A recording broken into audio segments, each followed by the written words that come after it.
ಸದ್ಗುರುದೇವಾಯ ನಮಃ. ನಿಷ್ಪಕ್ಷ ಜ್ಞಾನ ಪ್ರಶ್ನೋತ್ತರಿ.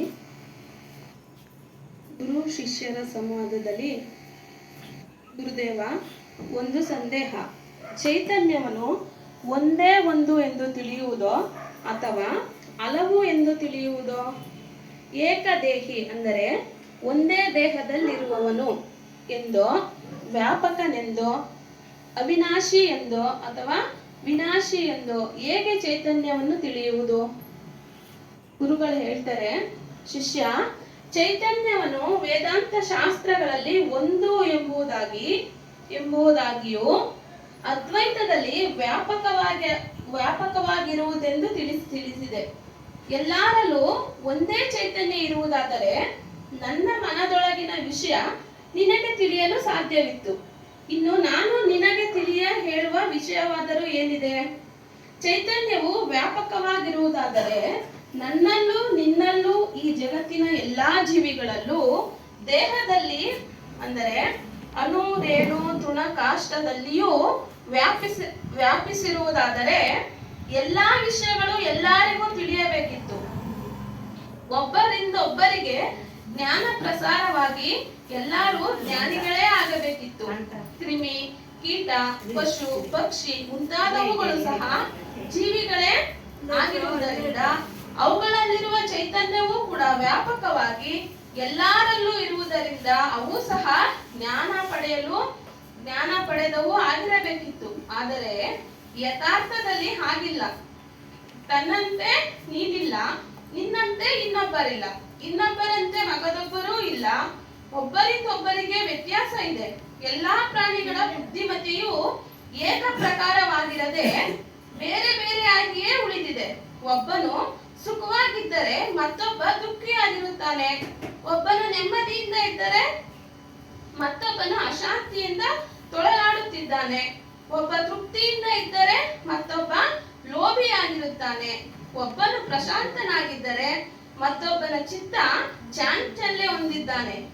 ಚೈತನ್ಯವು ಸರ್ವವ್ಯಾಪಿಯಾಗಿ ಎಲ್ಲರಲ್ಲೂ ಏಕ ಪ್ರಕಾರವಾಗಿ ಇರುವುದಾದರೆ ಈ ವೈಪರೀತ್ಯಗಳು ಯಾಕೆ? ಅಂದರೆ ಚೈತನ್ಯವು ವ್ಯಾಪಕವಾಗಿದೆ ಎಂದು ಒಪ್ಪಿಕೊಳ್ಳಲು ಸಾಧ್ಯವಾಗದು. ಯಾವುದನ್ನೇ ಆಗಲಿ ಕುರುಡಾಗಿ ನಂಬದೆ ವಿಚಾರಿಸಿ ಯಥಾರ್ಥವೆಂದು ಓರೆಗಲ್ಲಿಗೆ ಹಚ್ಚಿ ನೋಡಿ ಸತ್ಯ ತಿಳಿಯುವುದೇ ಪಾರಜ್ಞಾನ. ಪಾರಜ್ಞಾನದ ವಿಶೇಷ ಗುಣವೂ ಆಗಿದೆ. ಅಜ್ಞಾನಿ ಗುರುಗಳಿಂದ ಅವನ ಭಕ್ತರು ಜ್ಞಾನವನ್ನು ಹೇಗೆ ಪಡೆಯಬಲ್ಲರು? ಮೂರ್ಖರ ಗುಂಪಿಗೆ ಮೂರ್ಖ ನಾಯಕನಾಗಲು ಬೇಡ. ಪಾರಕಿ ಸಂತರು ತಮ್ಮ ಅನುಯಾಯಿಗಳನ್ನು ವಂಚಿಸುವುದಿಲ್ಲ.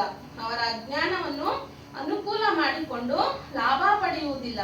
ಯಥಾರ್ಥವನ್ನು ತಿಳಿ ಜನರ ಅಜ್ಞಾನವನ್ನು ಹೋಗಲಾಡಿಸುವುದೊಂದೇ ಅದರ ನಿತ್ಯ ಕರ್ಮ.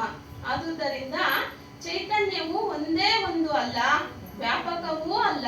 ಚೈತನ್ಯವು ಅನೇಕವಾದದ್ದು, ಅವಿನಾಶಿಯಾದದ್ದು ಮತ್ತು ಎಲ್ಲರಲ್ಲೂ ಬೇರೆ ಬೇರೆ ಇರುವಂತದ್ದು. ವೇದಾಂತ ಶಾಸ್ತ್ರದಲ್ಲಿ ಆತ್ಮವು ಅದ್ವೈತವೆಂದು ಒಪ್ಪಿದ್ದಾರೆ. ಸದ್ಗುರುದೇವಾಯ ನಮಃ. ಈ ಚಿಂತನೆಯನ್ನ ಇಲ್ಲಿಗೆ ಮುಗಿಸ್ತಾ ಇದ್ದೀನಿ.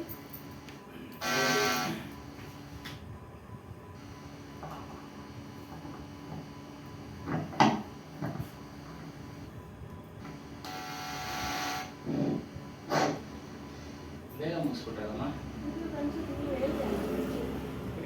ಸ್ವಲ್ಪ ವಿಸ್ತಾರ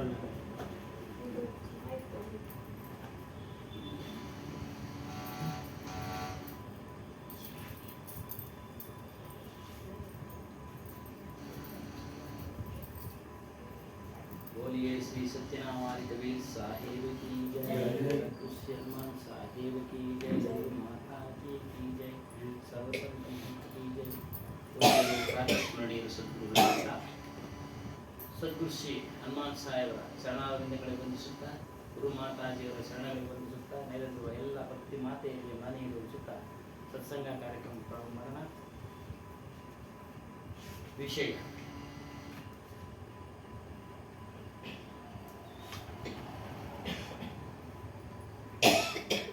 ಇಲ್ಲಿ ಗುರು ಶಿಷ್ಯರ ಸಂವಾದ. ಶಿಷ್ಯನಿಗೆ ಒಂದು ಸಂಶಯ ಬಂದ್ಬಿಡುತ್ತೆ. ಏನು? ಚೈತನ್ಯ ಪುರುಷನು ಅಂದ್ರೆ ಚೈತನ್ಯನು ಆತ್ಮನು ಒಂದೇ ವ್ಯಾಪಕವಾಗಿದೆಯಾ ಅಥವಾ ಹಲವಾರು ಅನೇಕ ಇದೆಯಾ? ಅದಕ್ಕೆ ಗುರುಗಳು ಉತ್ತರ ಕೊಡ್ತಾರೆ ಶಿಷ್ಯನಿಗೆ, ನೋಡಪ್ಪ ಶಿಷ್ಯ, ಚರಾಚರಗಳಲ್ಲಿ ಅಣುರೇಣು ತೃಣಕಾಷ್ಟಗಳಲ್ಲಿ ಒಂದೇ ಆತ್ಮ ವ್ಯಾಪಕವಾಗಿದ್ದ ಪಕ್ಷದಲ್ಲಿ, ಒಂದೇ ಆತ್ಮ ವ್ಯಾಪಕ ಆಗಿದ್ದ ಪಕ್ಷದಲ್ಲಿ ಒಬ್ಬನು ವಿದ್ಯಾವಂತನು ಯಾಕಾದ, ಒಬ್ಬ ಅವಿದ್ಯಾವಂತನು ಯಾಕೆ ಆದ, ಒಬ್ಬ ಶ್ರೀಮಂತನು ಯಾಕೆ ಆದ, ಇನ್ನೊಬ್ಬ ಬಡವನು ಯಾಕೆ ಆದ, ಮತ್ತೊಬ್ಬ ರಾಜನಾದ, ಮತ್ತೊಬ್ಬ ಮಂತ್ರಿಯಾದ. ಚೈತನ್ಯ ಅನೇಕ. ಕಬೀರ್ ಸಾಹೇಬರ ಸಿದ್ಧಾಂತ ಅನೇಕ. ಶಂಕರಾಚಾರ್ಯರ ಅದ್ವೈತ ಸಿದ್ಧಾಂತ ಅದನ್ನು ಸರಿಯಾಗಿ ಅವ್ರ ಕಡೆಯವರೇ ಅರ್ಥ ಮಾಡ್ಕೊಳ್ಳಿಲ್ಲ, ಅದನ್ನ ನೇರವಾಗಿ ಹೇಳ್ಬೋದು. ಅದ್ವೈತ ಸಿದ್ಧಾಂತ ಏನು ಅಂದ್ರೆ ಒಂದೇ ಚೈತನ್ಯ ಎಲ್ಲಾ ಕಡೆ ವ್ಯಾಪಕವಾಗಿದೆ ಅಂತ ಅವರ ಸಿದ್ಧಾಂತ. ಅದನ್ನ ಸರಿಯಾಗಿ ಅವ್ರು ಅರ್ಥ ಮಾಡ್ಕೊಳ್ಳಿಲ್ಲ, ಅದನ್ನ ಕಬೀರ್ ಸಾಹೇಬರು ಬಿಡಿಸಿದ್ರು. ಒಂದೇ ಚೈತನ್ಯ ಎಲ್ಲರಲ್ಲೂ ವ್ಯಾಪಕ ಆಗಿದ್ದ ಪಕ್ಷದಲ್ಲಿ ನೀವಿದ್ದ ಹಾಗೆ ನಾವಿಲ್ಲ, ನಿಮ್ಮಲ್ಲಿರ್ತಕ್ಕಂಥ ಸ್ವಭಾವ ನಮ್ಮಲ್ಲಿ ಇಲ್ಲ, ನಮ್ಮಲ್ಲಿರ್ತಕ್ಕಂಥ ಸ್ವಭಾವ ಈ ಗುಣಗಳು ಇನ್ನೊಬ್ಬರಲ್ಲಿ ಇಲ್ಲ. ಯಾಕೆ ಬೇರೆ ಬೇರೆ? ಬೇರೆ ಬೇರೆ ಕಾರಣ ಚೈತನ್ಯ ಅನೇಕ. ಈತನ ನಮ್ಮ ಚೈತನ್ಯ ಬೇರೆ, ನಿಮ್ಮ ಚೈತನ್ಯ ಬೇರೆ.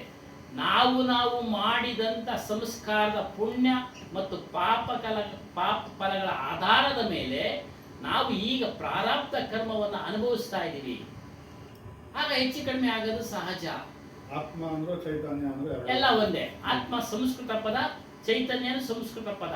ಅದು ಕನ್ನಡದಲ್ಲಿ ನಾನು, ಕನ್ನಡದಲ್ಲಿ ನಾನು. ಅದನ್ನೇ ರಮಣ ಮಹರ್ಷಿಗಳು ನಾನು ಯಾರು ಅಂತ ತಿಳಿ ಅಂತ ಅವ್ರು ಹೇಳೋದು. ನಾನು ಅಂದ್ರೆ ಚೈತನ್ಯ, ಶಕ್ತಿ. ಚೈತನ್ಯದ ಅರ್ಥ, ಪದದ ಅರ್ಥ ಶಕ್ತಿ. ಆ ಶಕ್ತಿಯಿಂದ ನಾವು ನಡೀತಾ ಇದ್ದೀವಿ, ಮಾತಾಡ್ತಾ ಇದ್ದೀವಿ, ನೋಡ್ತಾ ಇದ್ದೀವಿ, ಕೇಳ್ತಾ ಇದ್ದೀವಿ, ಎಲ್ಲವನ್ನ ಪರಕಾವಣೆ ಮಾಡ್ತಾ ಇದ್ದೀವಿ. ಪರಕಾವಣೆಯಿಂದ ಪರೀಕ್ಷೆ ಮಾಡ್ತಾ ಇದ್ದೀವಿ. ಒಳ್ಳೆಯದನ್ನು ಪರೀಕ್ಷೆ ಮಾಡ್ತಾ ಇದ್ದೀವಿ, ಕೆಟ್ಟದ್ದನ್ನ ಪರೀಕ್ಷೆ ಮಾಡ್ತಾ ಇದ್ದೀವಿ, ಸತ್ಯಾಸತ್ಯಗಳನ್ನ ತಿಳಿತಾ ಇದ್ದೀವಿ. ಈ ರೀತಿಯಾಗಿ ಪರೀಕ್ಷೆ ಮಾಡೋ ಒಂದು ಶಕ್ತಿಗೆ ಚೈತನ್ಯ ಅಂದ್ರು, ಆತ್ಮ ಅಂದ್ರು, ಪರಬ್ರಹ್ಮ ಅಂದ್ರು, ಅವರವರ ದೇವರು ಅಂತಾನು ಅಂದ್ರು. ಅದೇ ನಿಜವಾದ ದೇವರು.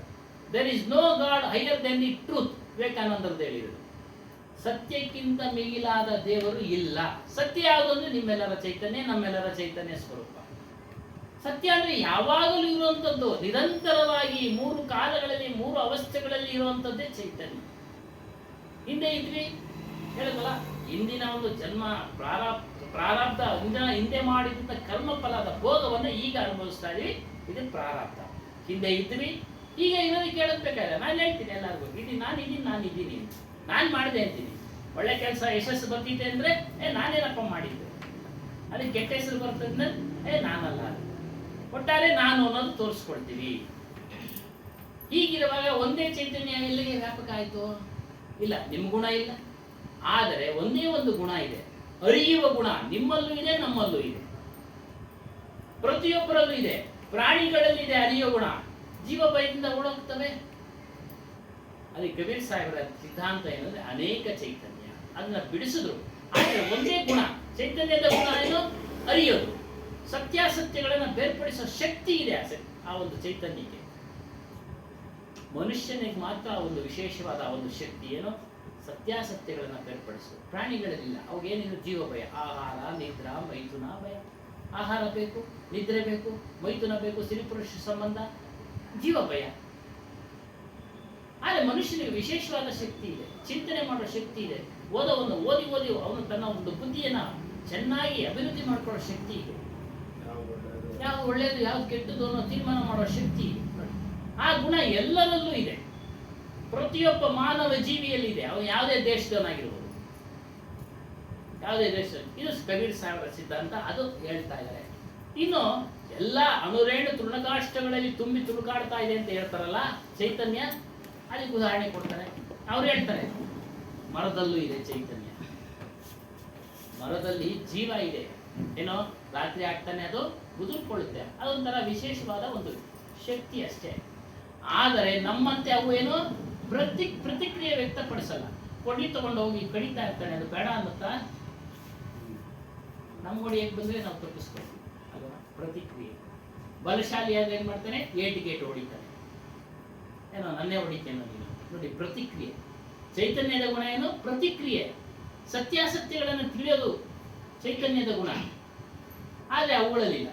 ಉದಾಹರಣೆಗೆ ಚೇರು ನಾವೆಲ್ಲ ಕದಲ್ಲಿ ಬಿದ್ದಿರುತ್ತೆ ಸ್ವಾಮಿ ಅಲ್ವರ, ಅದೇ ನಡ್ಕೊಂಡು ಬಂದು ಇಲ್ಲಿ ಕುತ್ಕೊಳ್ತಾ ಲೈನಾಗಿ ನಾವು ಹಾಕ್ಬೇಕು ಹೊರತು ಅದೇನೋ ಇರೋ ಇಷ್ಟು ಗಂಟೆಗೆ 5 ಗಂಟೆಗೆ ಸತ್ಸಂಗ ಅಂತ ಅದಕ್ಕೆ ಗೊತ್ತಾಗಿ ಅದೇ ಲೈನಿಗೆ ಅವೇ ಕುತ್ಕೊಂಡ್ಬಿಟ್ಟವ. ನೋಡಿ ಅದರಲ್ಲೂ ಚೈತನ್ಯದ ಗುಣ ಇದೆ ಅಂತ ಹೇಳ್ತಾರೆ, ಅದು ಇಲ್ಲ, ಜಡ. ಅದು ತನ್ನನ್ನು ತಾನು ತಿಳಿಯೋ ಶಕ್ತಿ ಇಲ್ಲ ಅದಕ್ಕೆ. ಅದೇ ರೀತಿ ಮರನೂ ಅಷ್ಟೇ, ತನ್ನನ್ನ ತಾನು ತಿಳಿಯೋ ಶಕ್ತಿನೂ ಇಲ್ಲ, ಇನ್ನೊಂದನ್ನ ತಿಳಿಯೋ ಶಕ್ತಿನೂ ಇಲ್ಲ. ಅದು ಜಡದ ಗುಣ. ಚೈತನ್ಯದ ಗುಣ ಎಲ್ಲವನ್ನ ಅರಿಯುತ್ತೆ, ಎಲ್ಲವನ್ನ ಅರಿಯುತ್ತೆ. ಆ ಚೈತನ್ಯ ಅವರವರ ದೇಹಕ್ಕೆ ಬೇರೆ. ನಿಮ್ ಚೈತನ್ಯ ಬಂದು ನಮ್ಗೆ ಸೇರ್ಕೊಳ್ಳಲ್ಲ, ನಮ್ಮ ಚೈತನ್ಯ ಬಂದು ನಿಮಗೆ ಸೇರ್ಕೊಳ್ಳಲ್ಲ. ವಿದ್ಯೆಗಳಿದೆ, ವಶೀಕರಣ ವಿದ್ಯೆ, ಮನಸ್ಸಿನ ಮೇಲೆ ಪ್ರಭಾವ ಬೀರತಕ್ಕಂಥದ್ದು, ಹಿಪ್ನಾಟಿಸಮ್ ಅಂತ ಹೇಳ್ತಾರಲ್ಲ, ಅದು ವಿದ್ಯೆಗಳಿದೆ. ವಶೀಕರಣ ಶ್ರೀಕೃಷ್ಣನಿಗೂ ಇತ್ತು, ಅಷ್ಟಸಿದ್ಧಿಗಳಿದ್ವು. ಅಣಿಮ, ಮಹಿಮ, ಗರಿಮ, ಚಿಕ್ಕದಾಗೋದು, ದೊಡ್ಡದಾಗೋದು, ಬೃಹದಾಕಾರವಾಗೋದು, ವಶೀಕರಣ ಮಾಡ್ಕೊಳ್ಳೋದು ಮಾತಿನಲ್ಲೇನೆ. ಈಗಲೂ ಸಹ ಮಾತಿನಲ್ಲೇ ವಶೀಕರಣ ಮಾಡ್ಕೊಳ್ತಕ್ಕಂಥವ್ರು ಇದ್ದಾನೆ, ಈಗಲೂ ಇದ್ದಾರೆ. ಈ ರೀತಿಯಾಗಿ ಚೈತನ್ಯದ ವಿಚಾರ ಏನು ಅಂದ್ರೆ ಎಲ್ಲ ಅವರವರ ದೇಹಕ್ಕೆ ಬೇರೆ ಬೇರೆ ಮತ್ತು ಅನೇಕ ಚೈತನ್ಯ, ಕಬೀರ್ ಸಾಹೇಬರ ಸಿದ್ಧಾಂತ. ಆದ್ರೆ ಗುಣ ಎಲ್ಲರಲ್ಲೂ ಒಂದೇ ಇರುತ್ತೆ, ಅರಿಯ ಗುಣ. ಅರಿಯ ಗುಣ ಎಲ್ಲರಲ್ಲೂ ಇರುತ್ತೆ, ಮೂಢಾತ್ಮನಲ್ಲೂ ಇರುತ್ತೆ, ಹುಚ್ಚನಲ್ಲೂ ಇರುತ್ತೆ, ಬುದ್ಧಿವಂತನಲ್ಲೂ ಇರುತ್ತೆ, ಸಣ್ಣ ಮಗುವಿನಲ್ಲೂ ಇರುತ್ತೆ. ಒಂದು ಬಾರಿ ಮಗುವಿಗೆ ನೀವು ಬೆಂಕಿಯ ಶಾಖ ತೋರಿಸ್ಬಿಟ್ರೆ ಅದು ಮತ್ತೆ ಮುಟ್ಟೋದಿಲ್ಲ. ಅದು ನೋಡಿ ಚೈತನ್ಯದ ಗುಣ. ಅದು ಎಲ್ಲಿವರೆಗೂ ಇರುತ್ತೆ? ಮರಣದವರೆಗೂ ಇರುತ್ತೆ. ಅದು ಒಂದ್ಸರಿ ತೋರಿಸಿದ್ದು ಅಲ್ವರ. ಸಣ್ಣ ಮಕ್ಕಳಿಗೆ ಮೊದಲೆಲ್ಲ ತೋರಿಸ್ತಾ ಇರಲ್ಲ, ಇಟ್ಬಿಡ್ತೀನಿ ನೋಡಿ ಬೆಂಕಿ ಗಡ್ಡಿ, ಭಯ ಸಿಕ್ಕೆ ಒಂದ್ಸರಿ ಸುಮ್ಮನೆ ಚುರುಕು ಮುಡಿಸಿರ್ತಾರೆ, ಅವಾಗ ಭಯ ಬಿದ್ದವನು ಹಿಂದೆ ಸೇರಿರ್ತಾನೆ. ಇದು ಮರಣದವರೆಗೂ ಇರುತ್ತೆ. ಇದು ಚೈತನ್ಯದ ಗುಣ, ಹರಿಯ ಗುಣ ಎಲ್ಲದರಲ್ಲಿದೆ. ಅಲ್ಲಿ ಅವ್ರು ಏನ್ ಮಾಡ್ತಾ ಇದ್ರೆ ತಪ್ಪು ತಿಳುವಳಿಕೆಯಿಂದ ಈ ರೀತಿ ಎಲ್ಲಾ ಕಡೆ ವ್ಯಾಪಕ ಅಂತ ತಿಳ್ಕೊಂಡು ಅದನ್ನ ಆರಾಧನೆ ಮಾಡ್ತಾ ಇದ್ದಾರೆ. ಕಬೀರ್ ಸಾಹೇಬರು ಅದನ್ನ ಬಿಡಿಸಿ ಹೇಳಿದ್ರು, ಅನೇಕ ಚೈತನ್ಯದ ಗುಣ ಏನು? ಎಲ್ಲವನ್ನ ಅರಿಯೋದು, ಪರೀಕ್ಷೆ ಮಾಡೋದು, ತಿಳಿದುಕೊಳ್ಳೋದು, ತೆಗೆದುಕೊಳ್ಳೋದು. ಕೆಟ್ಟದನ್ನು ತೆಗೆದುಕೊಳ್ತಾನ ಮನುಷ್ಯ? ಕೆಟ್ಟ ಪದಾರ್ಥಗಳನ್ನ ತೆಗೆದುಕೊಳ್ತಾನ? ಇಲ್ಲ, ಒಳ್ಳೆ ಪದಾರ್ಥಗಳನ್ನ ಆರಿಸ್ಕೊಳ್ತಾನೆ. ಕ್ವಾಲಿಟಿನೂ ಕೇಳ್ತಾನೆ, ಕ್ವಾಂಟಿಟಿನೂ ಕೇಳ್ತಾನೆ ಮನುಷ್ಯ. ಸಮಯ ಕ್ವಾಲಿಟಿನೂ ಕೇಳ್ತಾನೆ, ಕ್ವಾಂಟಿಟಿನೂ ಕೇಳ್ತಾನೆ. ಅದು ಎಲ್ಲರಲ್ಲೂ ಬರೋದಿಲ್ಲ ನೋಡಿ. ಅದನ್ನು ಅಷ್ಟೇ, ಎಲ್ಲೋ ಕೆಲವರು ಬುದ್ಧಿವಂತರಲ್ಲಿ ಅವರು ಅದನ್ನ ಸಂಸ್ಕಾರವನ್ನ ಬೆಳೆಸ್ಕೊಂಡಿರ್ತಾರೆ. ಅವರ ತಂದೆ ತಾಯಿಗಳ ಸಂಸ್ಕಾರವನ್ನ ಬೆಳೆಸಿರ್ತಾರೆ ಮತ್ತು ಅವರವರ ಪ್ರಾರಬ್ಧ ಕರ್ಮವೂ ಸಹ ಸೇರಿದೆ. ಅದರಲ್ಲಿ. ಹೀಗಾಗಿ ಚೈತನ್ಯ ಏನು? ಅನೇಕ ಚೈತನ್ಯ. ಕಬೀರ್ ಸಾಹೇಬರ ಸಿದ್ಧಾಂತ ಒಂದೇ ಚೈತನ್ಯ ಎಲ್ಲೂ ವ್ಯಾಪಕ ಇಲ್ಲ. ಅವರೇ ಶಂಕರಾಚಾರ್ಯ ಹೇಳ್ತಾರೆ, ಚೈತನ್ಯ ನೀನೇ ದೇವರು, ನೀನೇ ಕೃಷ್ಣ, ನೀನೇ ರಾಮ. ಅವ್ರು ವಿವೇಕ ಚೂಡಾಮಣಿ ಓದ್ಬೇಕು. ಮತ್ತೆ ಏನಕ್ಕೆ ಮತ್ತೆ ಮೂರ್ತಿ ಪೂಜೆ ಎಲ್ಲ ತಿಳಿಸ್ಕೊಟ್ರು ಅಂದ್ರೆ ಅಜ್ಞಾನಿಗಳ ಭಾವನೆಗಾಗಿ, ಸಾಮಾನ್ಯ ಜನರ ಭಾವನೆ ಅದರ ಮೇಲೆ ಇರಲಿ ಸ್ವಲ್ಪ. ಅದನ್ನೇ ಕೈವರ್ತಾಯಿದ್ದಾರೆ. ಸಾಮಾನ್ಯ ಜನರ ಭಾವನೆಗೆ ಸ್ವಾಮಿ ಮೂರ್ತಿ ಪೂಜೆ ತಿಳಿಸಿರೋದು.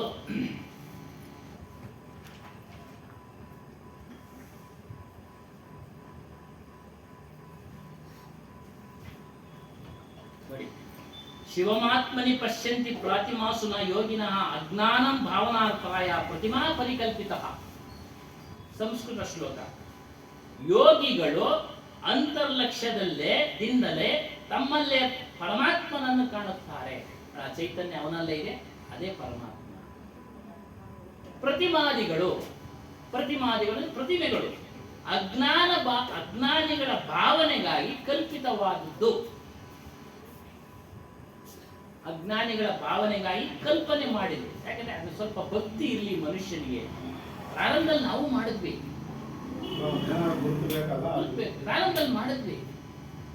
ಮೂರ್ತಿ ಭಕ್ತಿ ನಾವು ಮಾಡಿದ್ವಿ.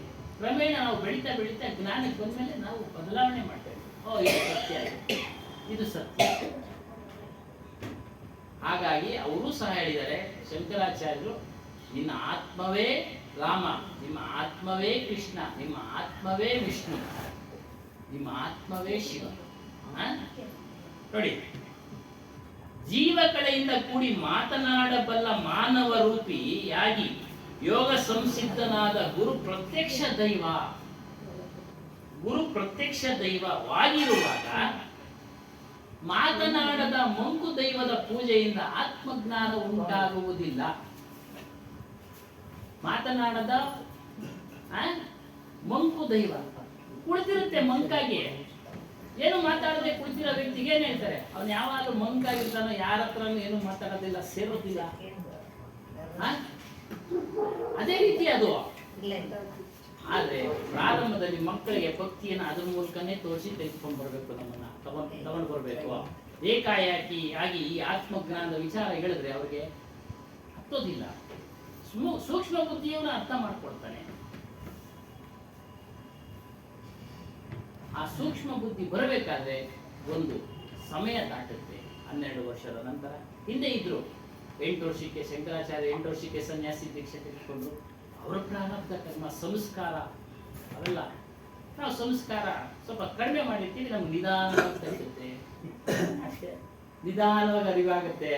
60 ವರ್ಷದ ಬರ್ತಾರೆ, ಹ್ಯಾಪಿ ಬರ್ತಾರೆ ಮಿಸ್ಟರ್ ದಯಾಶಂಕರ್ ಸರ್, ಯಾವಾಗ ಒಂದು ಟೈಮ್ ಅಲ್ಲೇ ನಮ್ಮ ಸಿಕ್ತಾಗೆ ಅದನ್ನೇ ಹೇಳಿದ್ದು ಇಂದ್ರಮ್ಮ ಅವರು, ನಮಗೆ ಸಿಕ್ತಾಗ ನೀವು ಇವಾಗೆ ಸಿಕ್ಕಿದ ಅಂದ್ರೆ ನಾವು ಇವಾಗ ಹೇಳ್ತಾ ಇದ್ದೀವಿ.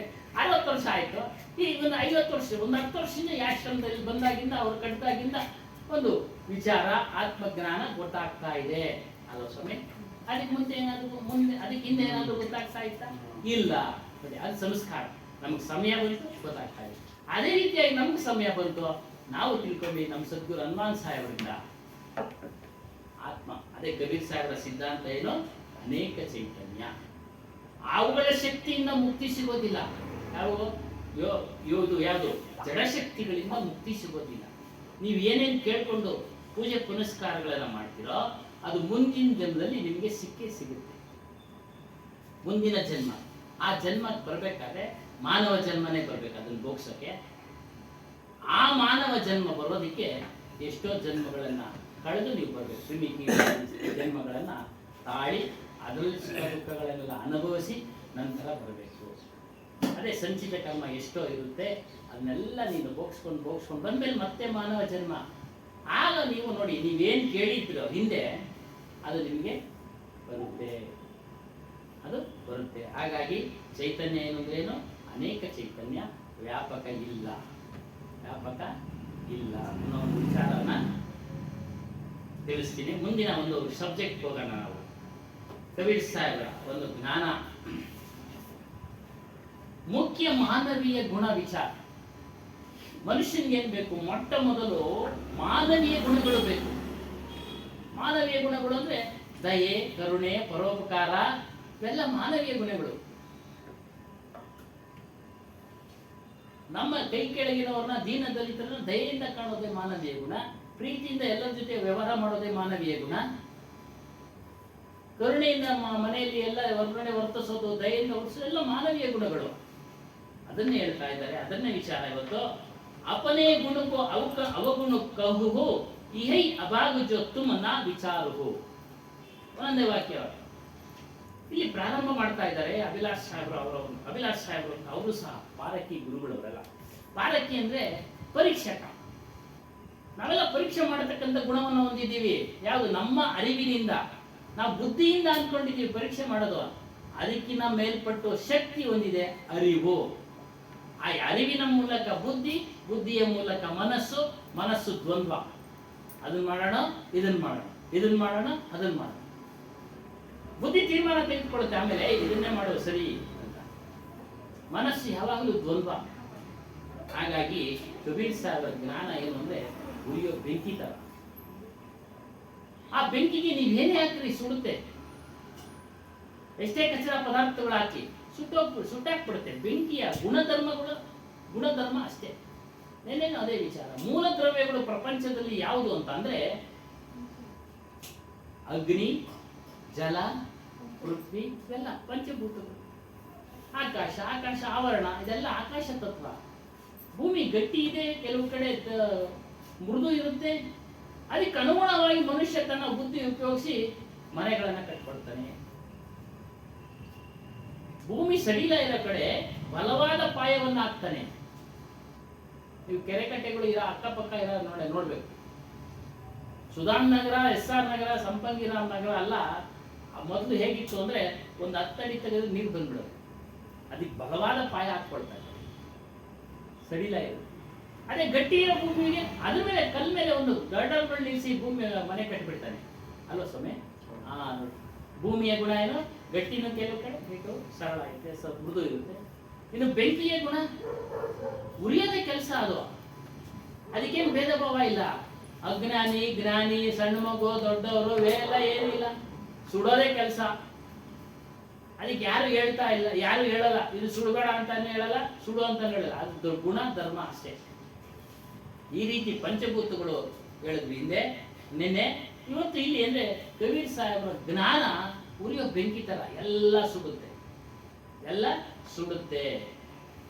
ಅದರಿಂದ ಅವನು ಬಚಾವಾಗೋದಕ್ಕೆ ಸಾಧ್ಯನೇ ಇಲ್ಲ, ರಕ್ಷಣೆ ಆಗೋದಕ್ಕೆ ಸಾಧ್ಯನೇ ಇಲ್ಲ.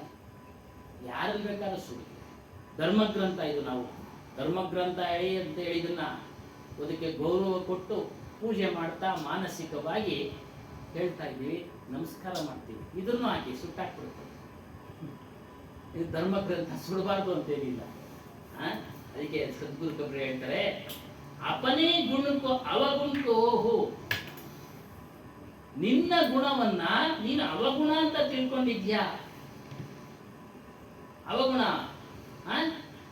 ಅದು ಆ ಗುಣ ಏನಿದೆ ಮೂಲಭೂತವಾಗಿ ಎಲ್ಲರಿಗೂ ಬಂದಿದೆ. ಗುಣ ಅರಿಯುವ ಗುಣ, ಸತ್ಯಾಸತ್ಯಗಳನ್ನ ತಿಳಿಯೋ ಗುಣ ಮೂಲಭೂತವಾಗಿ ಎಲ್ಲರಿಗೂ, ಎಲ್ಲಾ ಮನುಷ್ಯರಿಗೂ ಬಂದಿದೆ. ಅದನ್ನ ವಿಚಾರ ಮಾಡುವಂತ ನಾವು ಮಾನನಾತ್ ಮನುಷ್ಯ. मनन एवं विचार करने के कारण यह प्राणी को मनुष्य कहलाता है.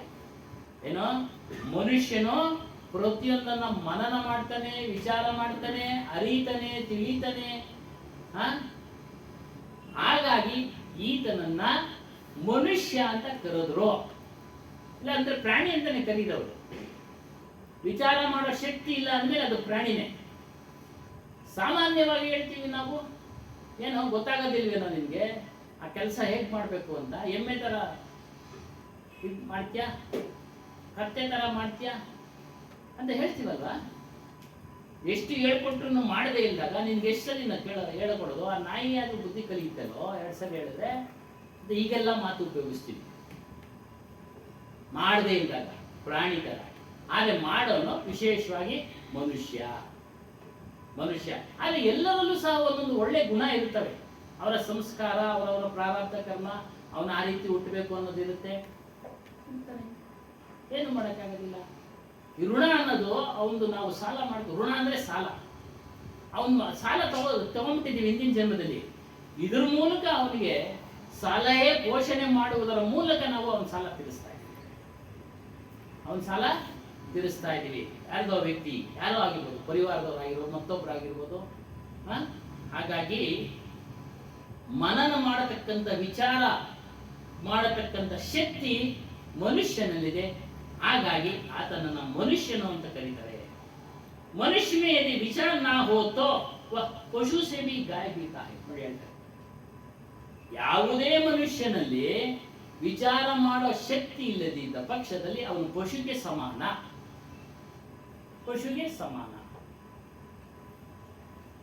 ಹಸು ಕರ್ಕೊಂಡೋಗಿ ಕಡೆ ಹೋಗ್ತಾ ಇರ್ತಿದ್ದೆ. ಅವಕ್ಕೇನು ದಾರಿ ಗೊತ್ತಾ? ಕ್ರಮೇಣ ಅವಾಗ ಅಭ್ಯಾಸ ಆದ್ಮೇಲೆ ಅದ್ರ ಪಾಡಿಗೆ ಅವು ನಮ್ಮ ಮನೆಗೆ ಅದಕ್ಕೆ ಅಭ್ಯಾಸ ಮಾಡಿಸ್ಬೇಕು. ಅದೇ ರೀತಿಯಾಗಿ ಪಶುಗೆ ಸಮಾನ ವಿಚಾರ ಮಾಡಿದ್ರೆ. ಬೇರೆ ಏನು ವಿಚಾರ ಮಾಡಲ್ಲ. ಕೆಲವೊಂದು ವಿಚಾರಗಳು ಮಾತ್ರ ಅವು ವಿಚಾರ ಮಾಡ್ತಾವೆ ಅಷ್ಟೇ. ಇದು ನಮ್ಮ ಮನೆ, ಗುರುತು ಇಟ್ಕೊಂಡಿರ್ತವೆ, ನಮ್ಮ ಮನೆ ಬರ್ತವೆ ಅಷ್ಟೇ. ಬೇರೆ ಒಳ್ಳೇದು ಕೆಟ್ಟದ್ದು, ಈ ದಾರಿನಲ್ಲಿ ಹೋಗ್ಬೇಕು, ಅಲ್ಲಿ ಗಲೀಜಿದೆ ಅಂತ ಏನೋ ಅರಿತಾವ? ಇಲ್ಲ. ದಾರಿ ಸಿಕ್ಕಿದ ಕಡೆ ಹೋಗ್ತಾ ಇರ್ತವೆ. ದಾರಿ ಮನುಷ್ಯ ಹೋಗ್ತಾನ, ಗಲೀಜ್ ದಾರಿನಲ್ಲಿ ಹೋಗೋದಿಲ್ಲ. ವಿಚಾರ ಮಾಡ್ತಾ ಒಳ್ಳೆ ದಾರಿನಲ್ಲಿ ಹೋಗ್ತಾನೆ. ಯಾಕೆ? ಅದು ಕೊಳೆ ನೀರು, ಮಲಿನ ವಾಸನೆ. ಹಾಗಾಗಿ ಯಾರು ಮನನ ಅಂದ್ರೆ ಚಿಂತನೆ ಮಾಡ್ತಾರೆ, ವಿಚಾರ ಮಾಡ್ತಾರೆ, ಅವನ ಮನುಷ್ಯ. ಆ? ಪ್ರಕೃತಿಯ ಮೂಲಕ ಮನುಷ್ಯ ವಿಚಾರ ಮಾಡಿ ಶಕ್ತಿ ಸಂಪನ್ನ ಶ್ರೀಮಂತನಾಗಿದ್ದಾನೆ, ಶಕ್ತಿಯನ್ನ ಪಡೆದಿದ್ದಾನೆ. ಪ್ರಕೃತಿಯಿಂದನೇ ಅವನ್ನೆಲ್ಲ ತಯಾರು ಮಾಡಿರೋದು, ವಸ್ತುಗಳನ್ನೆಲ್ಲ ತಯಾರು ಮಾಡಿರೋದು. ಏನೇನು ಕಂಡುಹಿಡಿತಾ ಇದೆ ಎಲ್ಲ ಪ್ರಕೃತಿಯ ವಸ್ತುಗಳೇ. ಹಿಂದೆ ಎಲ್ಲ ಮಣ್ಣಿಂದ ಮಡಿಕೆ ಮಾಡಿದ್ರು, ತದನಂತರ ಸ್ಟೀಲು, ಸಿಲ್ವರು, ಆಮೇಲೆ ಸ್ಟೀಲು ಹೆಚ್ಚಿನ ಬಳಕೆ ಆಗ್ತಾ ಇದೆ. ಹಿಂದೆ ನಾವು ಸಣ್ಣ ಹುಡುಗರಲ್ಲಿ ಸ್ಟೀಲ್ ಸಾಮಾನು, ಪಾತ್ರೆ ಸಾಮಾನುಗಳಿದ್ದವರು ಶ್ರೀಮಂತರು ಅಲ್ವಾ ಅಣ್ಣ? ಏನಮ್ಮ? ಮಡಿಕೆಗಳಿದ್ವು, ಆಮೇಲೆ ಸಿಲ್ವರ್ ಪಾತ್ರೆಗಳು ಬಂದ್ವು. ಸ್ಟೀಲ್ ಸಾಮಾನು ಅವನಿಗೆ ಪ್ರೆಸೆಂಟೇಶನ್ ಸ್ಟೀಲ್ ಸಾಮಾನು ಮಾಡ್ತಾರೆ ಅಂದ್ರೆ ಅವನು ಶ್ರೀಮಂತ ಇತ್ತು ಆಗ. ಈಗ ಅದೆಲ್ಲ ಏನಿಲ್ಲ. ಆ ಸ್ಟೀಲ್ ಸಾಮಾನುಗಳೆಲ್ಲ ಖನಿಜಗಳು ಎಲ್ಲಿ ಸಿಕ್ಕಿದ್ವು? ಭೂಮಿನಲ್ಲೇ. ನೋಡಿ, ಅದಕ್ಕೆ ಪ್ರಕೃತಿಯ ಮೂಲಕ ಮನುಷ್ಯ ಆ ವಸ್ತುಗಳನ್ನ ತೆಗೆದುಕೊಂಡು ವಿಚಾರ ಮಾಡಿ ಶಕ್ತಿ ಸಂಪನ್ನ ಅಂದ್ರೆ ಶ್ರೀಮಂತನಾದ, ಬುದ್ಧಿಯಲ್ಲಿ ಶ್ರೀಮಂತನಾದ, ಹಣದಲ್ಲೂ ಶ್ರೀಮಂತನಾಗ್ಬಿಟ್ಟ, ಹಣದಲ್ಲೂ ಸಹ ಶ್ರೀಮಂತನಾಗ್ಬಿಟ್ಟ. ಹೀಗೆ ಮನುಷ್ಯ ವಿಚಾರ ಮಾಡುವಂತ ಗುಣವುಳ್ಳವನಾಗಿದ್ರು ದುರ್ಭಾಗ್ಯ. ಆದರೆ ದುರ್ಭಾಗ್ಯ ತನ್ನ ಒಂದು ವಿಚಾರ ಶಕ್ತಿಗಳ ಮೇಲೆ ಅವನೇ ಅವಹೇಳನ ಮಾಡ್ಕೊಳ್ತಾನೆ. ನಾನೇನಿಗೂ ತರವಲ್ಲ, ಅವ್ರಿಗಿಂತ ನಾನು ಕೀಳು. ಜ್ಞಾನಿಗೆ ಯಾರು ಸ್ವಾಮಿ ಕೀಳು? ಅವರವರ ಬುದ್ಧಿ ಬಲದಿಂದ ಅಭ್ಯಾಸ ಮಾಡಿದ್ರೆ ಅವ್ರಿಗಿನ್ನ ದೊಡ್ಡ ಜ್ಞಾನಿ ಆಗ್ತಾನೆ. ನಮ್ಗಿನ್ನ ನೀವು ದೊಡ್ಡ ಜ್ಞಾನಿ ಆಗ್ಬೋದು. ನಾವೇನು ಜ್ಞಾನಿ ಅಲ್ಲ, ಸಣ್ಣ ಸಾಗರ ಒಂದೆಲ್ಲೋ ಸಣ್ಣ ಒಂದು ಬಿಂದು, ಆಗ್ಲೋ ಇಲ್ಲೋ ಒಡೆದೋಗುವಂತ ಬಿಂದು. ನಮ್ಗಿನ್ನ ಹೆಚ್ಚಾಗಿ ನೀವು ಆಗ್ಬೋದು. ವಿಚಾರ ಶಕ್ತಿ ನಾವು ಬೆಳೆಸಿಕೊಂಡಂತೆಲ್ಲ, ವಿಚಾರ ಶಕ್ತಿ ನಾವು ಬೆಳೆಸಿಕೊಂಡಂತೆಲ್ಲ, ಚಿಂತನೆಯಿಂದ ನಾವು ಬೆಳೆಸಿಕೊಂಡಂತೆಲ್ಲ, ಗ್ರಂಥಗಳನ್ನ ಅಧ್ಯಯನ ಮಾಡಿ ಮಾಡಿ ಬೆಳೆಸಿಕೊಂಡಂತೆಲ್ಲ ನಮ್ಮ ಜ್ಞಾನ, ನಮ್ಮ ಬುದ್ಧಿ ವಿಕಾಸ ಆಗುತ್ತೆ. ಬುದ್ಧಿ ವಿಕಾಸ ಆಗುತ್ತೆ. ಅರಿವು ಒಂದೇ, ಅರಿವಿನ ಮೂಲಕ ನಮ್ಮ ಬುದ್ಧಿ ವಿಕಾಸ ಆಗ್ತಾ ಇದೆ. ಓದ್ತಾ ಇರ್ತೀವಲ್ಲ, ಎಲ್ಲ ತೆಗೆದುಕೊಳ್ತಾ ಇರ್ತೀವಿ, ವಿಚಾರ ಮಾಡ್ತಾ ಇರ್ತೀವಿ. ಅದಕ್ಕೆ ಮನುಷ್ಯ, ಅದಕ್ಕೆ ಮನುಷ್ಯ. ಹಾಗಾಗಿ ಇವೆಲ್ಲ ಉದಾಹರಣೆ ಕೊಡಕ್ಕೆ ನಾವು ತಂದಿರೋದು. ಯಾರನ್ನ ಕೇಳಿದ್ರೆ ನೋಡಪ್ಪ ಇಂಥ ಗ್ರಂಥದಲ್ಲಿ ಹಿಂಗಿದೆ, ಗ್ರಂಥಗಳೇ ಆಧಾರ. ಅದೇ ರೀತಿ ಕಬೀರ್ ಸಾಹೇಬರ ಒಂದು ಸಿದ್ಧಾಂತಕ್ಕೆ ಬೀಜ ಗ್ರಂಥವೇ ಆಧಾರ. ಇದರಲ್ಲಿ ಎಲ್ಲವೂ ತಿಳಿಸಿದೆ. ಯಾಕೆ ಅವೆಲ್ಲ ತೆಗೆದುಕೊಳ್ಳೋದು ಅಂತ ಅಂದ್ರೆ, ಏನು ಕಬೀರ್ ಸಾಹೇಬರು ಅಷ್ಟೊಂದು ಆ ಜ್ಞಾನದಲ್ಲಿ ಅಷ್ಟೇ ಇದೆ, ಬೇರೆಯವರು ಏನು ಹೇಳಿಲ್ವಾ ಅನ್ನೋದು ಪ್ರಶ್ನೆ ಬಂದಾಗ ಇದನ್ನ ನಾವು ತೋರಿಸ್ತೀವಿ. ನೋಡಪ್ಪ, ಇವರು ಸಹ ಈ ರೀತಿ ಹೇಳಿದ್ದಾರೆ, ಸತ್ಯವನ್ನೇ ಹೇಳಿದ್ದಾರೆ. ಯೋಗಿಗಳು, ಸಿದ್ಧಿ ಪುರುಷರು ಎಲ್ಲರೂ ಸತ್ಯವನ್ನೇ ಹೇಳಿದ್ದಾರೆ ಅನ್ನೋದಕ್ಕೆ ಒಂದು ತೋರಿಸೋದಿಕ್ಕೆ ನಾವು ಏನಮ್ಮ ಉದಾಹರಣೆಗೆ. ಹಾಗಾಗಿ ಮನುಷ್ಯನೇನು ಪ್ರಕೃತಿ ಕಿ ತರಫ್ ಸೆ ತನ್ನ ಮನಸ್ಸಿನಲ್ಲಿ ವಿಚಾರ ಮಾಡಿ ಅವುಗಳ ಒಂದು ಕಚ್ಚಾ ವಸ್ತುಗಳನ್ನು ತೆಗೆದುಕೊಂಡು ಶಕ್ತಿ, ತನ್ನಲ್ಲಿರ್ತಕ್ಕಂಥ ಶಕ್ತಿಯನ್ನು ಪ್ರಯೋಗಿಸಿ, ಅರಿವಿನ ಶಕ್ತಿಯನ್ನು ಪ್ರಯೋಗಿಸಿ ಶ್ರೀಮಂತನಾಗಿದ್ದಾನೆ. ಬುದ್ಧಿಯಲ್ಲಿ ಶ್ರೀಮಂತ, ಗುಣದಲ್ಲಿ ಶ್ರೀಮಂತ, ಹಣದಲ್ಲೂ ಶ್ರೀಮಂತ. ಆದರೆ ದೌರ್ಭಾಗ್ಯ. ಕೆಲವರು ಹೇಳ್ತಾರೆ ಅವನ ಅದೃಷ್ಟರಿ ಅಂತಾರೆ. ಅವನ ಅದೃಷ್ಟನು ಕೆಲಸ ಮಾಡುತ್ತೆ, ಇಲ್ಲ ಅಂತ ಹೇಳಿಲ್ಲ. ಅದು ಏನೋ ಅದು ಹಿಂದೆ ಪ್ರಯತ್ನ ಪಟ್ಟಿದ್ರೆ ಈಗ ಅದೃಷ್ಟವಾಗಿ ಅವನ ಕೆಲಸ ಮಾಡ್ತಾ ಇರುತ್ತೆ. ಇವನು ಪ್ರಯತ್ನ ಪಟ್ರೆ ಸಿಗುತ್ತೆ. ಅದಕ್ಕೆ ಚಾಣಕ್ಯ ಒಂದ್ ಕಡೆ ಹೇಳ್ತಾನೆ, ಅದೃಷ್ಟ ಅಂತ ಕುಳಿತಿರ್ಬೇಡಪ್ಪ, ನೀನು ಪ್ರಯತ್ನ ಪಾಡು, ಕ್ರಮೇಣ ನೀನು ಸಹ ಗುರಿ ಮುಟ್ತೀಯ. ಪ್ಯಾಸೆಂಜರ್ ರೈಲು ಇದೆ, ಎಕ್ಸ್ಪ್ರೆಸ್ ರೈಲು ಇದೆ. ಒಂದು ಅರ್ಧ ದಿನ ಹೆಚ್ಚು ಕಡಿಮೆ ಹೋಗ್ತೀವಿ ಅಲ್ಲ ಸ್ವಾಮಿ, ಗುರಿ ಮುಟ್ತೀವಿ. ಸ್ವಲ್ಪ ಶ್ರೀಮಂತನಾಗಿದೆ, ಅವನ ಎಕ್ಸ್ಪ್ರೆಸ್ ನಲ್ಲಿ ದುಡ್ಡು ಕೊಟ್ಟು ಹೊಟ್ಟೋದ, ನಮ್ಗೆ ಅಷ್ಟೊಂದು ಅರ್ಹತೆ ಇಲ್ಲ, ನಿಧಾನ ಹೋಗ್ತೀವಿ. ಅದೇ ರೀತಿಯಾಗಿ ಕಬೀರ್ ಸಾಹೇಬ್ ಹೇಳ್ತಾರೆ, ಎಂತ ಮೂಢಾತ್ಮನೂ ಸಹ ಬಂದು ಈ ವಿಚಾರ ಕೇಳ್ತಾ ಇದ್ರೆ ಆತನು ಬುದ್ಧಿವಂತನಾಗ್ತಾನೆ. ನಮ್ಮ ಹನುಮಾನ್ ಸಾಹೇಬ್ರ ಒಂದು ಮಾತು, ಎಂತ ಮೂಢಾತ್ಮನಾಗಿ. ಆದ್ರೆ ಒಂದೇ ದಿನಕ್ಕೆ ಆಗೋದಿಲ್ಲ. ಕೇಳ್ತಾ ಅವನು ಸಹ ಬುದ್ಧಿವಂತನಾಗ್ತಾನೆ. ನಾವು ಎಲ್ಲ ಹಾಗೆ ಇದ್ದಿದ್ದು ಸ್ವಾಮಿ. ತೂಕಡಿಸ್ತಾ ಇದ್ವಿ ವಿಚಾರ ಕೇಳುವಾಗ, ನಿದ್ದೆ ಬರ್ತಾ ಇತ್ತು. ಅದು ಸಂಸ್ಕಾರದ ಫಲ ಇನ್ನ ತಗ್ತಾ ಇಲ್ಲ. ಆದರೆ ದೃಢವಾಗಿ ಕುಳಿತುಕೊಂಡ್ವಿ. ಇವತ್ತು ವಿಚಾರ ಇದೆ, ಸತ್ಸಂಗ ಇದೆ, ಹೋಗ್ಬೇಕು. ಏನಕ್ಕೆ ತೂಕಡಿಕೆ ಬರುತ್ತೆ ಅಂದರೆ ನಾವು ಸೇವೆ ಕಡಿಮೆ ಮಾಡಿರ್ತೀವಿ. ಅದು ಹೇಳುದು, ಸೇವೆ ಮಾಡು, ದೈಹಿಕವಾಗಿ ಸೇವೆ ಮಾಡು, ಮಾನಸಿಕವಾಗಿ ಸೇವೆ ಮಾಡು, ಅದೆಲ್ಲ ಕಡಿಮೆ ಆಗುತ್ತೆ. ಅದನ್ನ ಮಲ ವಿಕ್ಷೇಪ ದೋಷ ಅಂತಲೂ ಹೇಳ್ತಾರೆ. ಮಲದೋಷಗಳು ಅವೆಲ್ಲ ಅದು ಕಡಿಮೆ ಆಗ್ಬೇಕಾದ್ರೆ ನೀನು ಗುರು ಸೇವೆ ಜಾಸ್ತಿ ಮಾಡು, ದೈಹಿಕವಾಗಿ ಮಾನಸಿಕವಾಗಿ ಮಾಡೋದೆಲ್ಲ ಮಾಡ್ತಾರೆ. ತುಂಬ ಸಂತೋಷ. ಅದೆಲ್ಲ ಸೋಮವಾರ ದಿನ ಬೆಳಗಿನ ಬರ್ತಾರೆ, ಎಲ್ಲ ಮಾಡ್ತಾರೆ, ಅಲ್ಲೂ ಮಾಡ್ತಾರೆ. ಪಾಪ ಹಿಂದಿನ ದಿನನೇ ಬರ್ತಾರೆ, ಕೆಲವರು ಸೇವೆ ಮಾಡ್ತಾರೆ. ಆ ಮಲದೋಷ ನಿವಾರಣೆ ಆಗ್ಬೇಕಾದ್ರೆ ಸೇವೆ ಮಾಡು. ಈ ರೀತಿ ಮನುಷ್ಯ ವಿಚಾರವಂತನಾಗಿದ್ರು ಸಹ ತನಗೆ ತಾನೇ ಅವಹೇಳನ ಮಾಡ್ಕೊಡ್ತಾನೆ. ವಿವೇಕಾನಂದರು ಹೇಳೋರೆ ಅಲ್ವರ, ಯಾಕೆ ನೀನು ಕೀಳು ಕೀಳು ಅಂತ ನೀನು ಹೇಳ್ಕೊಳ್ತೀಯ? ಕೆಲಸ ಮಾಡು, ನೀನು ಮುಂದೆ ಬಾ. ಮುಂದುವರೆದು ಹೇಳ್ತಾರೆ, ಶ್ರದ್ಧಾ ಕಾ ಮೂಲ್ಯ ಕಮ್ ನಹೀ ಹೈ. ನೋಡಿ, ಶ್ರದ್ಧೆ, ನಮಗೆ ಶ್ರದ್ಧೆ ಇತ್ತು, ಗುರುಗಳ ಮೇಲೆ ಶ್ರದ್ಧೆ, ಕೇಳಲೇಬೇಕು. ಬಂದ್ವಿ, ಸತತವಾಗಿ ಬಂದ್ವಿ, ಕೆಲಸಗಳು ರಜೆಗಳು ಹಾಕ್ಕೊಂಡು ಬಂದ್ವಿ. ದೊಡ್ಡ ದೊಡ್ಡ ಆರಾಧನೆಗಳಿಗೆ ರಜೆಗಳು ಹಾಕ್ಕೊಂಡು. ಯಾಕೆ? ಸೇವಾ ಮನೋಭಾವ ಮೊದಲು ರೂಢಿಸಿಕೊಳ್ಳಬೇಕು. ಅದೇ ಶ್ರದ್ಧೆ. ನಾನು ಸೇವೆ ಮಾಡಬೇಕು ಶ್ರದ್ಧೆಯಿಂದ, ಅದೇ ಮೊದಲು. ಅದೇನು ಅದ್ರ ಬೆಲೆ ಕಮ್ಮಿ ಏನಿಲ್ಲ ಸ್ವಾಮಿ. ಆ ಶ್ರದ್ಧೆಯ ಬೆಲೆ ಕಮ್ಮಿ ಇಲ್ಲ. ಅದೇ ಹೇಳ್ತಾರೆ, ಮೂಲ್ಯ ಅಂದ್ರೆ ಬೆಲೆ ಕಮ್ಮಿ ಏನಿಲ್ಲ.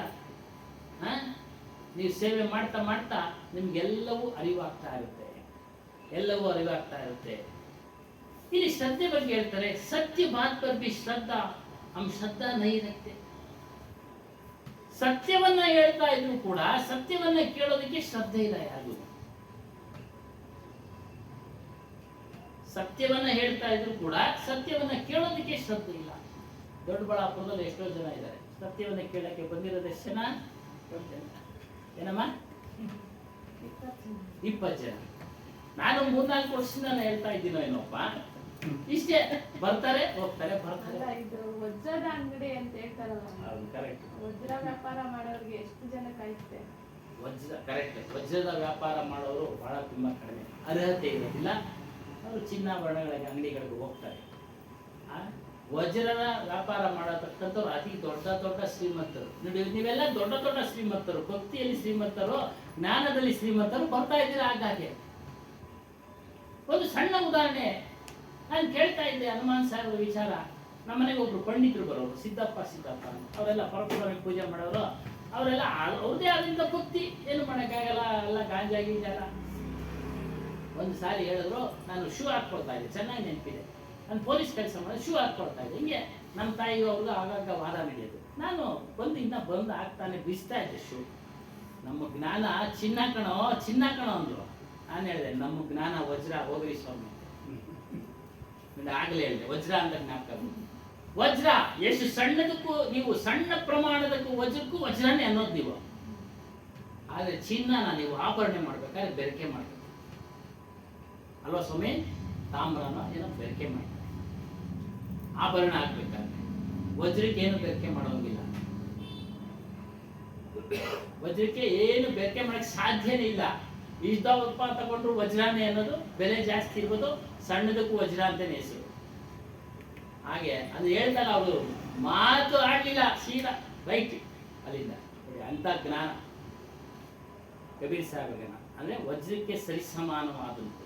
ಸತ್ಯ ಕಠೋರ ಇದೆ. ಪೂಜೆ ಮಾಡಬೇಡಿ ಅಂತ ಹೇಳ್ತಾರೆ, ದೇವರಿಲ್ಲ ಅಂತ ಹೇಳ್ತಾರೆ. ಅದಕ್ಕೆ ದೇವರು ಇದ್ದಾನೆ, ಆ ದೇವರ ಯಾರು ಒಂದು ತಿಳಿ ಅಂತೇಳಿ ಹೇಳೋದು ಕಬೀರ್ ಸಾಹೇಬ್. ಆ ದೇವರು ಯಾರು ಅನ್ನೋದು ತಿಳಿ ಹೇಳಿದಲ್ಲ ಶಂಕರಾಚಾರ್ಯ ವಿವೇಕ ಚೂಡಾಮಣೆಯಲ್ಲಿ 492ನೇ ಶ್ಲೋಕದಲ್ಲಿ ಹೇಳ್ತಾರೆ, ಏನು? ನೀನೇ ವಿಷ್ಣು, ನೀನೇ ಪ್ರಭು, ನೀನೇ ಒಡೆಯ, ನೀನೇ ಶಿವನಪ್ಪ. ಅದ್ಯಾವುದು ಅಂದ್ರೆ ನಿನ್ನ ಸ್ವರೂಪ, ನಿನ್ನ ಆತ್ಮ. ಬೇಕಾದ್ರೆ ತೆಗೆದು ನೋಡಿ, ವಿವೇಕ ಚೂಡಾಮಣಿಗಳಿಗೆ 482ನೇ ಶ್ಲೋಕ ನಿಮಗೆ ಬಿಟ್ಟಿದೆ. ಹಾಗಾಗಿ ಸತ್ಯದ ಮಾತಿನ ಬಗ್ಗೆ ಶ್ರದ್ಧೆ ಕಡಿಮೆ ಇರ್ತಾರೆ. ಯಾಕೆ ಕಡಿಮೆ ಇರ್ತಾರೆ ಅಂದ್ರೆ, ಇಲ್ಲಿ ನೇರವಾಗಿ ಹೇಳ್ತೀವಿ ಎಲ್ಲವನ್ನ. ನೇರವಾಗಿ, ನೇರ, ದಿಟ್ಟ, ನಿರಂತರ. ನೇರವಾಗಿ ದಿಟ್ಟತನದಿಂದ ಹೇಳ್ತೀವಿ. ಎಲ್ಲಾದ್ರೂ ಇದೇ ಹೇಳೋದು ನಾವು. ಹನುಮಾನ್ ಸಾಹೇಬ್ರನ್ನ ವಿಧಾನಸೌಧದಲ್ಲಿ ಒಬ್ರು ಕೆಲಸ ಮಾಡ್ತಾ ಇದ್ರು. ಅವರು ದೀಕ್ಷೆ ತಿಳ್ಕೊಂಡಿದ್ರು ಕಿಲ್ಲರ್ ರೋಡ್ನಲ್ಲಿ. ಅದೆಲ್ಲ ಒಂದು ಇಲ್ಲ ಸಂಬಂಧಗಳು ಪಾಪ ಎಲ್ಲ ಮಕ್ಕಳು ಎಲ್ಲ ಹೋಗ್ಬಿಟ್ರು, ಎಲ್ಲೆಲ್ಲ ದೂರಿದ್ರು. ವಿಧಾನಸೌಧದಲ್ಲಿ ಸ್ಪೀಚ್ ಮಾಡಿದ್ರು 1 hour. ಅವಾಗೆಲ್ಲ ಇತ್ತು, ಒಳ್ಳೊಳ್ಳೆಯವ್ರನ್ನ ಕರೆಸಿ ಸ್ಪೀಚ್ ಮಾಡೋದು ಬ್ಯಾಂಕ್ವೆಟ್ ಹಾಲ್ನಲ್ಲಿ ಮಾಡಿದಾಗ ಅಲ್ಲೆಲ್ಲ ಎಂತೆಂಥ ವಿದ್ಯಾವಂತರು ಇರ್ತಾರೆ. 2 hour ಸ್ಪೀಚ್ ಕೊಟ್ಟರಂತೆ. ಪ್ರಶ್ನೆ ಉತ್ತರ ಇವರೇ ಹೇಳ್ತಾವ್ರೆ. ಕೊನೆಗೆ ಏನಾದ್ರು ಸಂಶಯ ಆಯ್ತಾ ನಿಮಗೆ? ಕೇಳಿದ್ರು ಒಬ್ರದ್ದೇ ಹೇಳಿದ್ದೆ, ಪ್ರಶ್ನೆನೂ ಹೇಳಿದ್ದೀರಾ, ಉತ್ತರನೂ ಹೇಳಿದ್ದೀರಾ, ಇನ್ನೇನು ಕೇಳೋಣ ಸ್ವಾಮಿ? ಹಂಗೆ ಕಬೀರ್ ಸಾಹೇಬ್ ಜ್ಞಾನ ಎಲ್ಲವನ್ನ ಬಿಡಿಸುತ್ತೆ, ನಿಮ್ಮ ಸಂಶಯಗಳನ್ನ ಬಿಡಿಸುತ್ತೆ, ನಿಮ್ಮ ಸಂದೇಹಗಳನ್ನ ಬಿಡಿಸುತ್ತೆ. ಆದರೆ ಶ್ರದ್ಧೆ ಇರುತ್ತೆ ಕೇಳೋದಕ್ಕೆ, ಶ್ರದ್ಧೆ.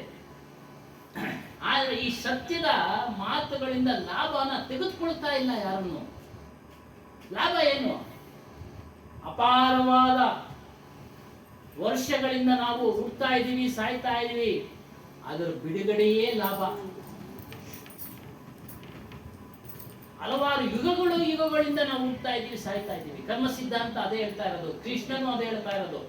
ಏನೋ ಕರ್ಮ ಸಿದ್ಧಾಂತ ಅಂದ್ರೆ ಸಿದ್ಧಾಂತ ಅಂದ್ರೆ ತೀರ್ಪು. ಸಿದ್ಧಾಂತದ ಅರ್ಥ ಅಂದ್ರೆ ತೀರ್ಪು. ನೀನು ಹಿಂಗ್ ಮಾಡಿದ್ರೆ ನೀನು ಹುಡ್ತಾ ಇರ್ತೀಯ, ಸಾಯ್ತಾ ಇರ್ತೀಯ. ಅದಕ್ಕೆ ಅವನು ಅರ್ಜುನನ್ ಹೇಳೋದು 45ನೇ ಶ್ಲೋಕದಲ್ಲಿ 2ನೇ ಅಧ್ಯಾಯ, ತ್ರೈಗುಣ್ಯ ವಿಷಯಾಸಕ್ತ ನಿಸ್ತ್ರೈಗುಣ್ಯ. ಅರ್ಜುನ, ಏ ಅರ್ಜುನ, 3 ಗುಣಗಳಿಗೆ ಅತೀತನಾಗು. ಯಾವುದೇ ಕರ್ಮ ಕಾರ್ಯಗಳನ್ನು ಮಾಡೋದಕ್ಕೆ ಹೋಗ್ಬೇಡ, ಆತ್ಮಜ್ಞಾನಿಯಾಗು. ನಿನ್ನನ್ನ ನೀನು ತಿಳಿ. ಪ್ರಶ್ನೆ ಹಾಕ್ಬಿಟ್ರಲ್ಲಿ ಮಂಗಳಮ್ಮ ಅಂತ, ಅದೇ ನೀವು ಯುದ್ಧ ಯಾಕೆ ಮಾಡಿಸ್ತಾವ? ಅದು ಅಲ್ಲಿ ಅನಿವಾರ್ಯವಾಗಿತ್ತು ಅಂದೆ. ಅಲ್ಲಿ ಅನಿವಾರ್ಯ. ಆ ಒಂದು ಕ್ಷೇತ್ರ, ಆ ಒಂದು ಸ್ಥಳ, ಆ ಒಂದು ಸಮಯ, ಅಲ್ಲಿ ಯುದ್ಧ ಅನಿವಾರ್ಯ ಆಗಿತ್ತು. ಅದಕ್ಕೆ ಕರ್ಮಯೋಗ ಬೋಧಿಸ್ತಾರೆ. ಕರ್ಮ ನೀನು ಮಾಡಲೇಬೇಕು. ಅದೆಲ್ಲ ಆಗ್ಲೇಬೇಕಾಗಿತ್ತು ಆ ಸಮಯದಲ್ಲಿ. ಈಗಲೂ ನಾವು ಕರ್ಮ ಅಂದ್ರೆ ಕೆಲಸ ಮಾಡ್ಬೇಕು ಸ್ವಾಮಿ. ನಮ್ಮ ಉದರ ಪೋಷಣೆಗೆ ತಂದೆ ತಾಯಿಗಳು ಎಷ್ಟು ದಿನ ಆಗ್ತಾರೆ ಸ್ವಾಮಿ?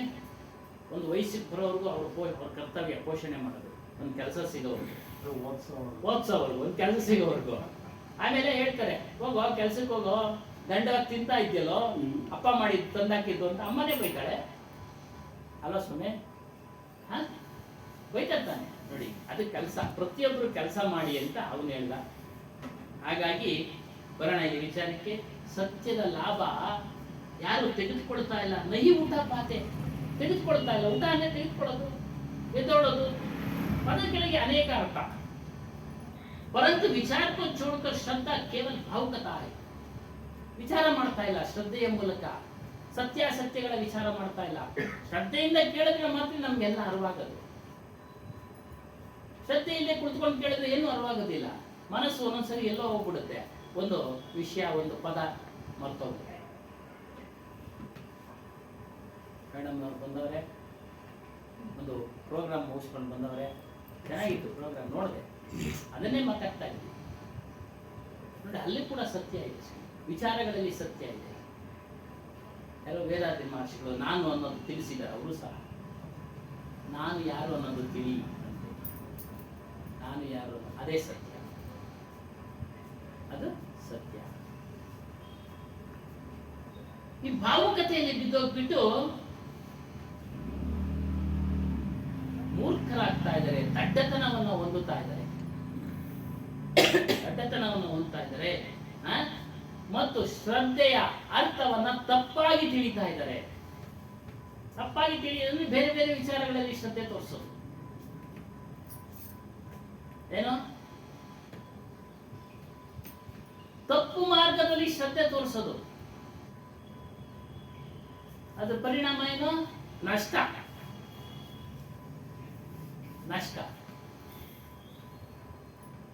ಅವರು ಈ ರೀತಿ ತಿಳ್ತಾರೆ ಮತ್ತು ಮುಂದುವರೆದು ಹೇಳ್ತಾರೆ, ಪರಂಪರಾ ಕಿ ಹರ್ ಬಾತ್ ಆಂಕ್ ಮುಂದ್ಕರ್ ಮಾನ್ ಲೇನಾ ಶಬ್ದ ಹೈ.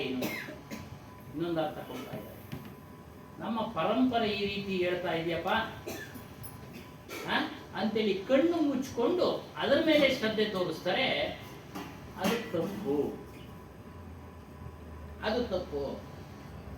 ಒಂದು ಪರಂಪರೆ, ಒಂದು ಸಣ್ಣ ಕಥೆಯ ಮೂಲಕ ಇವಾಗೆಲ್ಲ ಇದನ್ನೆಲ್ಲ ತಿಳಿಸಕ್ಕೆ ಪ್ರಯತ್ನ ಪಡೋಣ.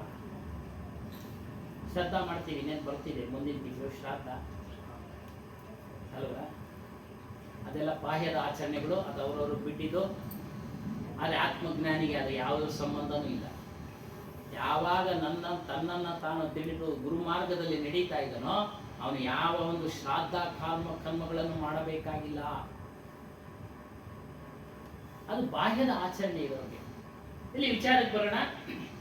ಏನು ಶ್ರಾದ್ದ ಕಾರ್ಯಕ್ರಮ ಒಂದು ಮನೆಯಲ್ಲಿ ಮಾಡ್ತಾ ಇರ್ತಾರೆ. ಹೇಳಿದ್ದೀನಿ, ಒಂದು ಬೆಕ್ಕನ್ನು ಅತಿಯಾಗಿ ಪ್ರೀತಿಯಾಗಿ ಸಾಕ್ಬಿಟ್ಟಿರ್ತಾನೆ ಮನೆ ಯಜಮಾನ. ಫ್ರೀಯಾಗಿ ಬಿಟ್ಟಿರ್ತಾನೆ ಅದು ಓಡಾಡೋದಕ್ಕೆ, ಎಲ್ಲಿ ಬೇಕಾದ್ರೂ ಓಡಾಡ್ಬೋದು, ಅಷ್ಟು ಅದಕ್ಕೆ ಸ್ವತಂತ್ರ ಕೊಟ್ಟಿರ್ತಾನೆ. ಈ ಶ್ರಾದ್ದ ಕಾರ್ಯಕ್ರಮ ಮಾಡುವಾಗ ಇದು ಬಂದು ತೊಡೆ ಮೇಲೆ ಕುತ್ಕೊಳ್ಬಿಡುತ್ತೆ. ಆ ಪುರೋಹಿತರು ಹೇಳ್ತಾರೆ ಪಕ್ಕಕ್ಕೆ ಇರ್ರಿ, ಅದು ಎಷ್ಟು ಮಾಡಿದ್ರು ಯಜಮಾನ ತೊಡೆ ಮೇಲೆ ಬಂದು ಕುತ್ಕೊಳ್ಳುತ್ತೆ.